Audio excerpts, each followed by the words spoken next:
Salut gang, dans cette capsule, on parle fat bike avec Pizza Vélo Café, une nouvelle boutique ici à Bromont qui nous donne quelques conseils. Ensuite de ça, je pars avec une couple de mes amis, on fait un petit ride au Mohawk, puis on vient ici pour faire un petit 100 cassettes à la boutique. Bon vélo!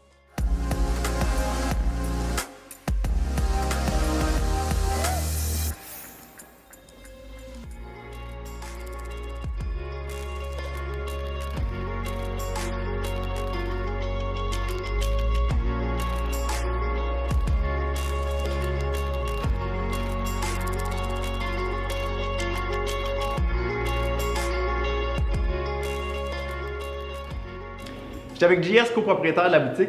JS, félicitations. Merci. On parle fat bike aujourd'hui. Ça serait quoi le montant minimum qu'il faudrait s'attendre à payer pour un fat bike?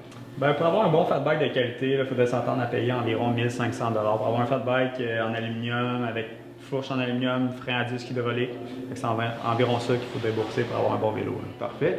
On va parler pneus, évidemment ce qui caractérise le fat bike, la grosseur des pneus. On a aussi des pneus cloutés. Est-ce que c'est un incontournable? Ça s'adresse à qui? C'est pas un incontournable, mais ça nous aide beaucoup dans les conditions qui sont glacées, comme on a souvent au Québec. OK. Donc, c'est un pneu ici, comme ça tourne aux alentours de 200 à 300 $ environ pour avoir un bon pneu clouté.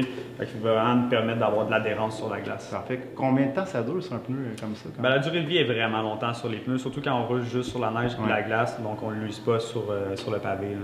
On peut parler d'une durée de vie d'environ 5 ans. Là. Quand même, c'est un investissement. Si on avait juste un pneu à se payer, est-ce que ça se fait? Si oui, on met ça en avant ou en arrière? Ben, l'idéal, c'est de le mettre en avant parce que c'est vraiment ça qui va nous donner de la traction dans nos virages, pour amorcer nos virages. Donc, l'idéal, c'est de le mettre en avant, puis si on peut se le permettre d'en mettre un en arrière aussi. Là. Génial. Un accessoire incontournable, évidemment, le challenge, c'est toujours le froid. Qu'est-ce que tu conseilles? On conseille vraiment de mettre une bar mitt ici, qu'on appelle. On vient mettre ça sur la poignée.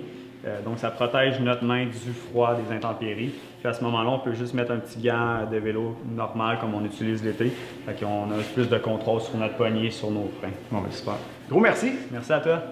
J'étais avec Luc, technicien ici à la boutique. Salut Luc. Salut Dom.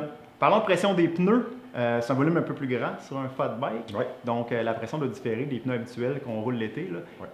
Quelle pression il faudrait rouler à peu près? Bien, entre 5 et 10 livres d'air, à peu près. Tout dépendant du poids de la personne, évidemment, puis de la température, qui peut faire un petit changement, les types de pneus. Mais en général, entre 5 et 10 livres, on peut avoir une bonne référence. Puis prendre un manomètre digital, un gauge à air digital, qui va donner la pression plus précise à une livre proche. Puis que tu vas pouvoir rouler toujours la même pression à chaque fois que tu vas faire des sorties. Génial. Justement, quand on fait des sorties, ça serait-tu mieux de gonfler à l'extérieur étant donné le changement de température? Oui, tout à fait. Gonfler à l'extérieur au froid, tu vas avoir une lecture plus vraie. Parfait. Ouais.